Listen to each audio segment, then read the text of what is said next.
Assalamualaikum warahmatullahi wabarakatuh. Apa kabar rekan-rekan guru honorer se-Indonesia? Mobil khusus yang akan menantikan pengumuman seleksi tahap 2 yang akan disampaikan untuk kedua kalinya pada tanggal 21 Desember 2021, yakni tepatnya besok hari ya, hari Selasa.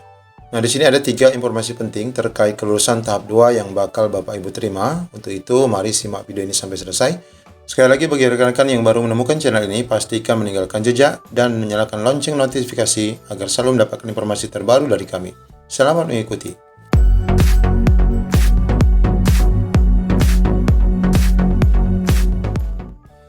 Baik Bapak Ibu, besok adalah hari yang ditunggu-tunggu oleh rekan honorer semua untuk menyaksikan hasil final ya untuk prasanggah hasil seleksi P3K tahap 2 yang akan diumumkan kembali pada tanggal 21 Desember 2021. Nah, berkenaan dengan pengumuman besok, tentu saja rekan-rekan yang sudah menyaksikan hasil seleksi P3K tahap 2 yang sudah disampaikan 16 Desember yang lalu bertanya-tanya apakah nilai yang sudah mereka dapatkan ataupun hasil pengumuman itu dianggap batal ataupun sah ya. Nah, di sini kita akan lihat 3 informasi terkait hal itu, Bapak Ibu. Ya, kabar pertama yakni peserta P3K Guru tahap 2 yang tenang. Ada kabar menyejukkan dari Kemendikbudristek. Di sini disampaikan bahwa para peserta tes P3K Guru tahap 2 diminta tetap tenang. Kementerian Pendidikan Kebudayaan Kemendikbudristek memastikan hasil seleksi P3K Guru yang sudah terlanjur diumumkan pada 16 Desember tidak akan dibatalkan. Dengan adanya penyesuaian pengumuman dan sanggah hasil seleksi kompetensi 2 yang disesuaikan dengan pengumuman terbaru karena adanya penyesuaian format laporan cetak, hal ini tidak mempengaruhi hasil seleksi yang telah diumumkan pada 16 Desember 2021.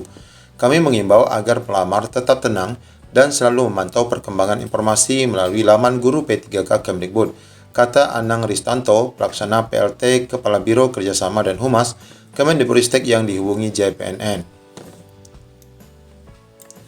Dia menjelaskan perubahan jadwal itu karena adanya penyesuaian format laporan cetak. Hal ini tidak mempengaruhi hasil seleksi yang telah diumumkan pada 16 Desember 2021. Ya, sebenarnya kita ketahui bahwa alasan adanya penyesuaian format laporan cetak ini adalah hanya sekedar alasan ya Bapak Ibu, karena memang hakikatnya waktu yang sangat mepet untuk Panselnas mengumumkan pada tanggal 16 itu. Namun sekali lagi karena Kemendikbud tidak mau kecolongan, sudah beberapa kali melanggar daripada jadwal, maka mereka tetap mengumumkan. Mewakili Kemendikbudristek, Anang mengimbau agar seluruh peserta tetap tenang dan selalu memantau perkembangan informasi melalui laman guru P3K. Sebelumnya, Kemendikbudristek mengeluarkan jadwal terbaru, yakni pengumuman tentang guru tahap 2, yang tertanggal 17 Desember, ditandatangani Dirjen Guru, yakni Iwan Sahrir. Penyesuaian jadwal ini meliputi pengumuman hasil seleksi kompetensi guru P3K tahap 2 dan masa sanggah. Nah, kemudian informasi kedua yakni besok pengumuman kelulusan P3K Guru tahap 2 di link ini hasilnya akan sama. Nah, ini menegaskan kembali kepada kita bahwa tidak ada perubahan. Pengumuman kelulusan P3K Guru tahap 2 rencananya diumumkan besok 21 Desember 2021.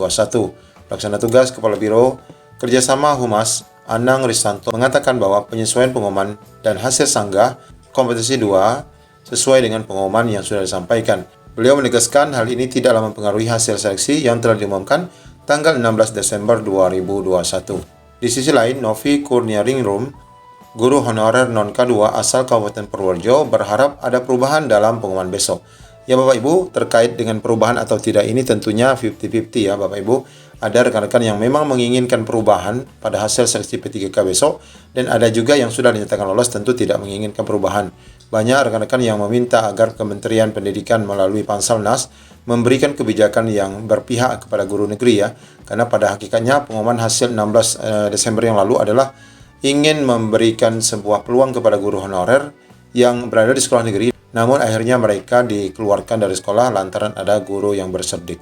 Pengumuman tanggal 16 Desember, Novi gagal untuk kali kedua karena rankingnya telah kalah dengan peserta berserdik.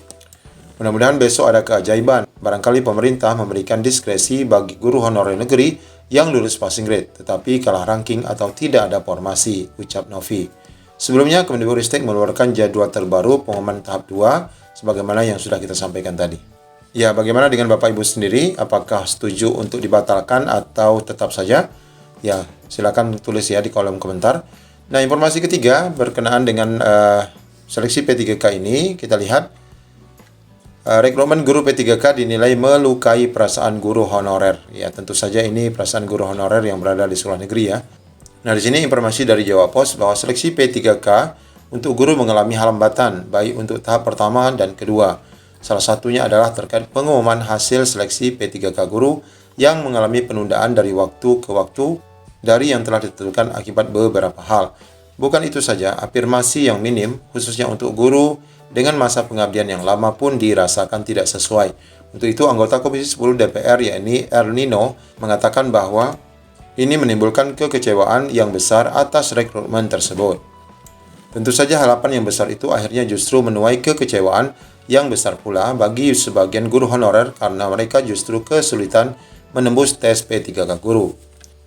Selain itu, faktor umur dan kemampuan pribadi dalam hal teknologi serta tidak terbiasa dengan soal-soal tes menjadi masalah yang sulit teratasi oleh sebagian guru honorer. Padahal para guru honorer tersebut sudah puluhan tahun mengajar dan mendidik murid-murid mereka. Demi apa? Bukan demi uang, tetapi karena mereka tidak tega melihat anak-anak di sekitarnya belajar tanpa jumlah guru yang memadai. Menurutnya mereka telah mengibahkan diri mereka, waktu, tenaga, pikiran, perasaan dan doa mereka demi masa depan dan generasi penerus bangsa. Bahkan sampai rela hidup meskipun kurang mendapatkan kesejahteraan demi mengajar dan mendidik banyak orang. Dia mengungkapkan ada banyak contoh di semua daerah betapa guru honorer tak mampu membiayai anak sendiri yang ingin melanjutkan sekolah. Mereka benar-benar menjadi pahlawan bagi banyak masa depan anak-anak, tetapi benar-benar tanpa tanda jasa. Bagi dia, tanda jasa untuk para pengabdi inilah yang menjadi tugas negara untuk memberikannya. Setidaknya jasa mereka diberi tanda penghargaan dalam rekrutmen P3K ini, berupa penambahan nilai terhadap mereka berdasarkan umur dan medan juang, yakni tingkat kesulitan daerah pengabdian mereka.